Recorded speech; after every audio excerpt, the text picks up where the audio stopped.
So far, all the programs we have written were executed in a sequential fashion, where each statement is executed once. In reality, programs are more complicated than that, because the sequence of statements and the number of times a statement is executed can vary. In this lecture, we will explore how to create programs that implement a selection flow control using if statements. We will begin by studying the concepts of Booleans and conditions. Then we will cover selection control structures in Python. In a later lecture, we will cover the repetition flow of control. Flow of control can be defined as the order which a computer executes statements in a program. Consider, for example, the field perimeter problem that we have seen earlier. If we were to draw the flow chart of this program, how will it look like? So the first statement in this program is an input statement. And in a flow chart, you will represent this using an input-output shape. So this input-output shape corresponds to the first statement that we have in our program. The second statement is also an input statement, and we will also represent this with an input-output shape.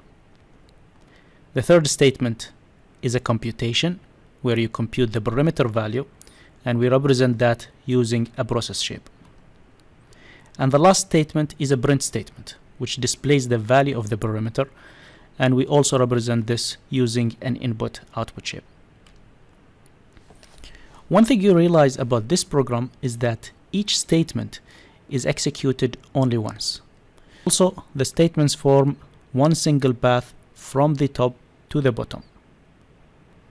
And each time we run this program, the same sequence from the top to the bottom will be executed. We call this kind of flow a sequential flow, where in a sequential flow, a statement is executed only once, and all the statements are executed one after another in a sequence. To control the flow of a program, we use control structures. In this course, we will cover three basic control structures. We have already seen sequential control structures where statements are executed in a sequence one after another. And we have seen many examples of this already. The second is selection control structures. A selection control structure allows for choosing between two or more alternative paths in a program. The third is repetition. And a repetition control structure allows you to repeat one or more statements multiple times. You can also control the flow of a program using functions and function calls, which we will see in the next lecture. To understand selection, let's take a look at an example of how might your phone handle an incoming call. So when your phone receives a phone call, first it's going to display a caller ID screen. And in that caller ID screen, you'll have two options, either to accept the call or reject the call. So if you accept the call, your phone will make a connection to the call, and you probably will speak to the person in the other end until you decide as a user to end the call, and then the call will be closed. Alternatively, at this step where you can accept the call, you can also make a choice to reject the call. And if you reject the call will be closed. In this program, there are two possible paths, and they will be executed depending on what is the input from the user. So the first path is where the user accepts the call. And the second alternative path is where the user makes a rejection to the call. These two steps where a connection to the call is made and where the user ends the call may or may not be executed, depending on what is the data fed to the program. And this is selection, where a program might choose from two or more alternatives depending on the user input.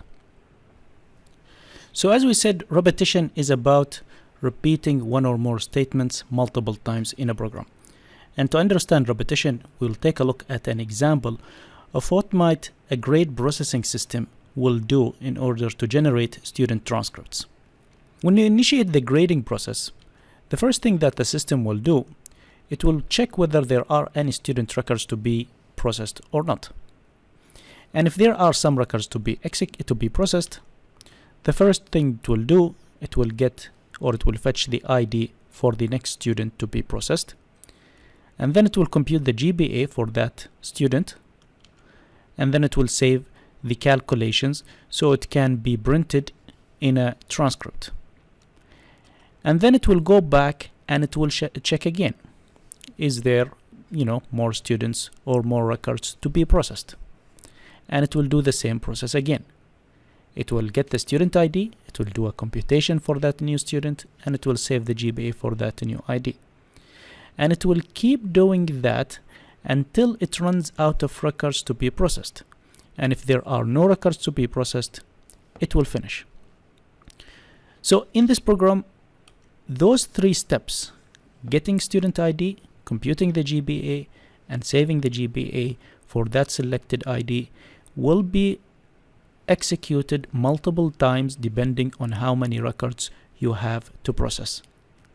And this is called repetition, because you are repeating certain parts of your program multiple times until you meet a certain condition. In order to implement repetition and selection control structures, you need to code decisions. In the repetition example, the decision was whether to proceed based on whether there are more records to be processed or not. And in the selection example, the decision was to accept the call or not. And in Python, to code decisions, you write logical conditions. And that's what we will study in the next video.